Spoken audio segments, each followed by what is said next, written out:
Imagine for a moment that you live in a major city, but not just anywhere in any major city. You live in one of the best neighborhoods in one of the richest cities in the United States of America, whether you take it historically or talk about current day, current context. There's virtually no crime in this area. Your rent is outrageous, but your taxes are also outrageous. But you accept all of that. And the reason why you accept that is because your public services are good. The reason why you accept that is obviously you got a high-end career in order to sustain your increased cost of living. The reason you accept that is because you walk around your neighborhood and you can enjoy the people that you're surrounded with, you can enjoy the community, you can enjoy all of the upsides that rarely get talked about on conservative channels of living within a major metropolitan area that is typically safe. Then all of a sudden, something changes. Over in Minneapolis, not your city, a man gets into a situation with the police officer and he ends up dying. And all of a sudden, out of nowhere, due to this isolated incident in one part of the country that has nothing to do with you or your police force, this anti-police mentality takes over. It takes hold. And shortly after that, your neighborhood, which was once a burgeoning portion of the metropolis, the desired place to live for a lot of people, goes to hell insanely quickly. So you still try to go about your day as if things are normal. You ignore the fact that in front of one of the parks that are very popular and very beautiful in your area, somebody was recently shot. You ignore the fact that someone actually robbed a jewelry store, $200,000 worth of jewelry, and you take your dog for a walk. And by the way, you're a woman in the park while you're taking your dog alone for a walk in said park. And your dog is a beautiful golden retriever. Stunning, stellar, excellent pooch who happens to be named Moose, or was named Moose,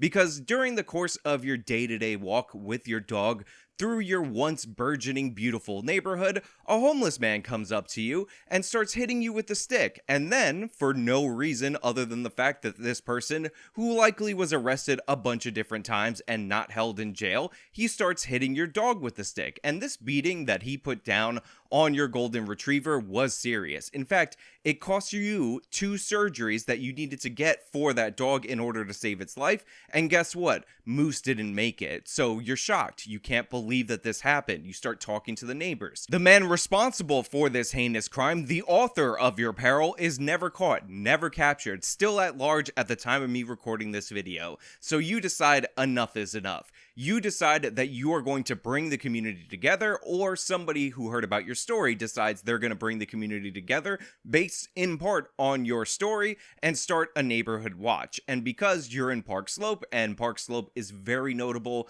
for Panther statues, you're going to call your organization the Park Slope Panthers. Now you might be thinking to yourself, okay, that's a good story. Beginning, middle, and end, it concludes with this neighborhood watch being formed, and now the community that was once thriving is going to call from within efforts to get itself back on track. And all I have to say to that is, oh, sweet summer child, you're dead wrong, because the story of the Park Slope Panthers just getting started. The story of this organization, its rise and immediate fall, is more amazing than the crimes that led to this organization being formed. Because it turns out, if you thought I was ever exaggerating about leftists being crime deniers, about leftists being pro-criminals, this will disabuse you of that notion now and forever. So let's get into it. So like I said, after the death of Moose, a dog that was beaten to death by a homeless person who likely should have never been on the streets in the first place. However, he hasn't been caught, so we don't know his extensive criminal history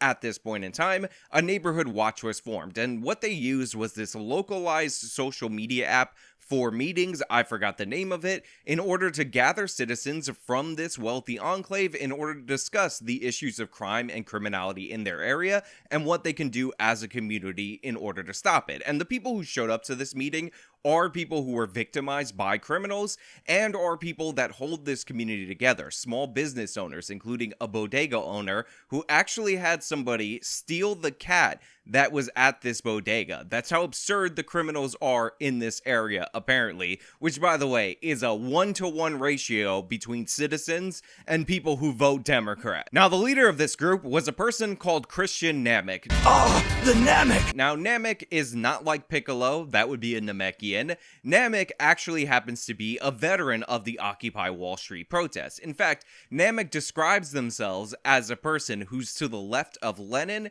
and basically is a scumbag in terms of their politics in all ways except for the fact that they wanted to set up a system where people in this community could come together to fight back against the rise of crime. In fact, at one point in time, when Tucker Carlson's producers ended up hearing about this story, they actually put in a call to contact Namek to get Namek on the show so that way they could talk about the Park Slope Panthers, but guess what? This person refused, and the language in the article in the refusal just goes to show you how left-wing this person is. But guess what? Not left-wing enough, because even though this organization was founded on a crime that's really horrendous and really disgusting, the killing of a golden retriever for no reason and the beating of multiple women with a stick for no reason, it turns out they're actually participating in the authoritarian, capitalist, racist system. So they have the meeting, they discuss some of the other stories. Namek tells them about how he tried to intervene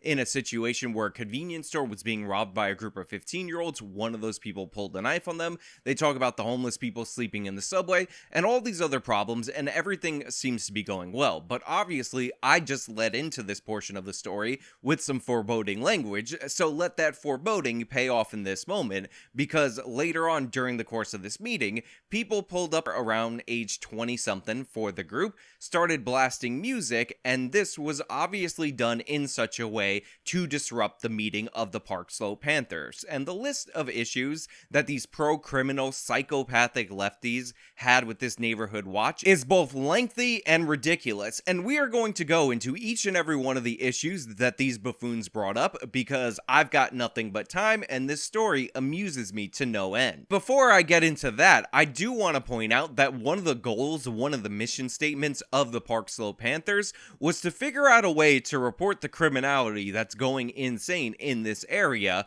without being disproportionate, with taking into account the issue of equity, so that way we don't create a biased system because they all don't want to be a bunch of Karens. So this is a 100% left-wing, wussified neighborhood watch organization that is in denial of crime, and the people interrupting it are mad because they're not in denial enough.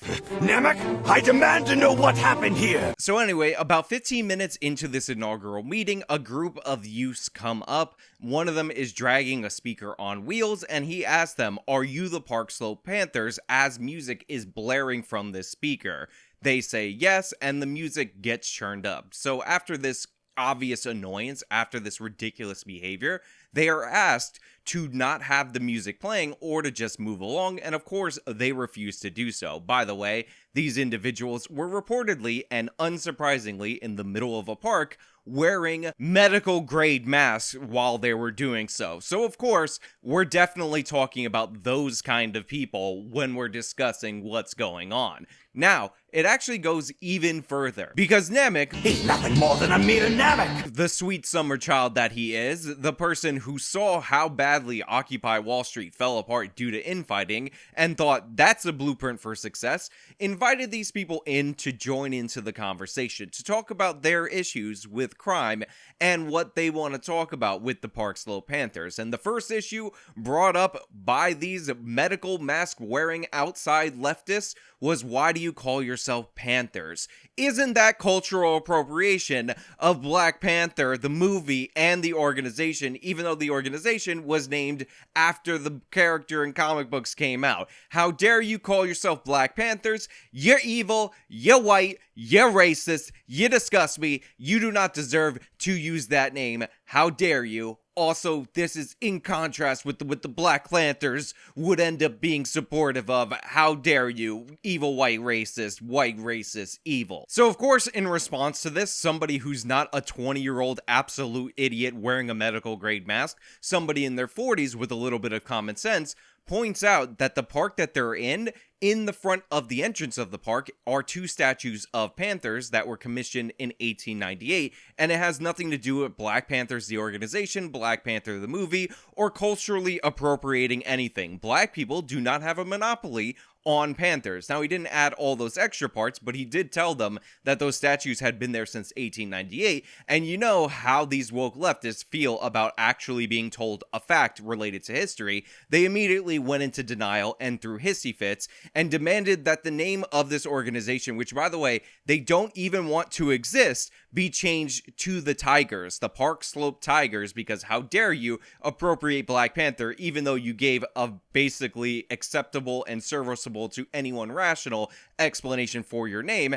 And on top of that, you wouldn't need to do that if you thought it made sense because of the alliteration. You should feel free to use it, but whatever. This is where the lefties took issue with them and tried to devolve the conversation to. So then another girl named Sky actually steps up into the fray and starts talking about how it's totally wrong for them to try to go after the criminals in the area. And it's really easy to get these facts wrong because what's going to end up happening is you're going to be targeting Black people, and all of the Black people in this area were pushed out of this area by all white, ultra wealthy people who honestly don't deserve to live here. So she was very upset, and by the way, this is probably a wealthy white trust fund girl, she's described as white in the article, that these people would dareth say that they're going to go after the criminals because obviously we know disproportionately who's committing these crimes. Now, in an attempt to prevent this conversation from being fully derailed by these 20-somethings, wealthy neighborhood hipsters who are pro-criminal and love to deny reality,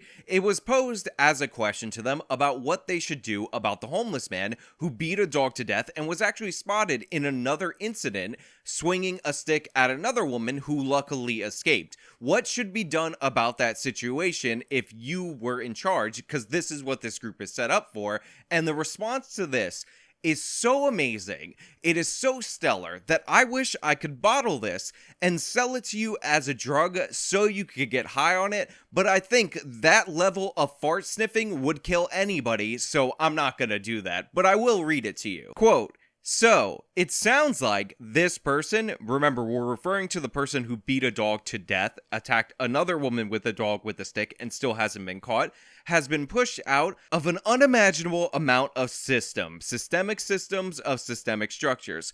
Also, this person added, it's likely that the assailant is neurodivergent. Yeah, that's right. It turns out that the real problem isn't the fact that this man is allowed to beat and attack women and their dogs over and over again to the point where he killed one of their dogs.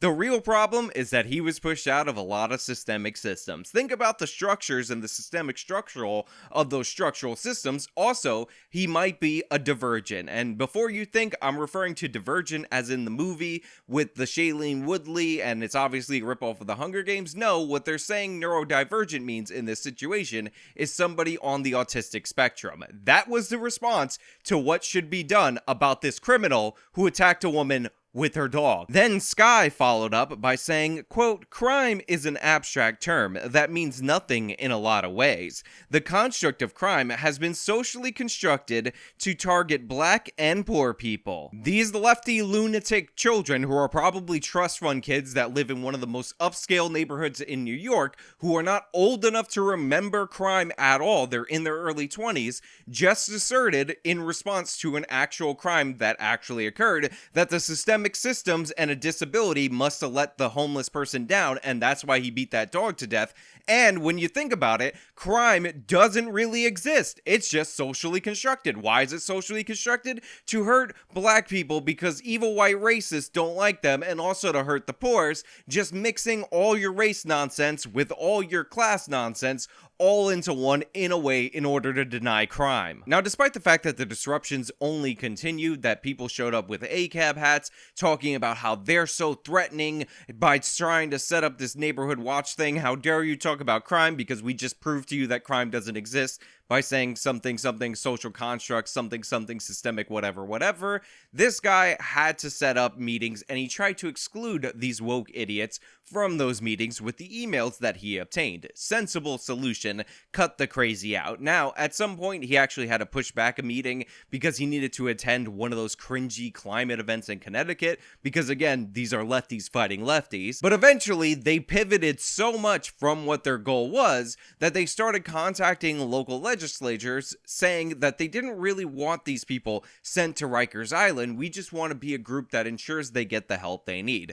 Totally falling off from where they originally started due to these left-wing activists. But if you think that's gonna save you, it's definitely not, because it turns out those left-wing activists decided to bring that imaginary social construct to life and vandalize the homes of the people who tried to start the Park Slope Panther. And the message that they wrote for Chris Namek was, "Don't be a cop, Chris," in red spray paint right in front of his home, because that's the classy people that we're dealing with. No matter how left-wing you are, no matter how much you pander to insane people who think that criminals who beat dogs to death are just not even Aladdins, but victims of innumerable systems, just like Aladdin, and probably autistic, because I guess whatever, and crime doesn't exist, whatever, you're still gonna get vandalized if you try to pander to them, and that's exactly what happened, which means that the Park Slope Panthers, an organization founded to reduce crime, actually ended up leading to crime, thus making it a failure in 15 different ways. But guess what?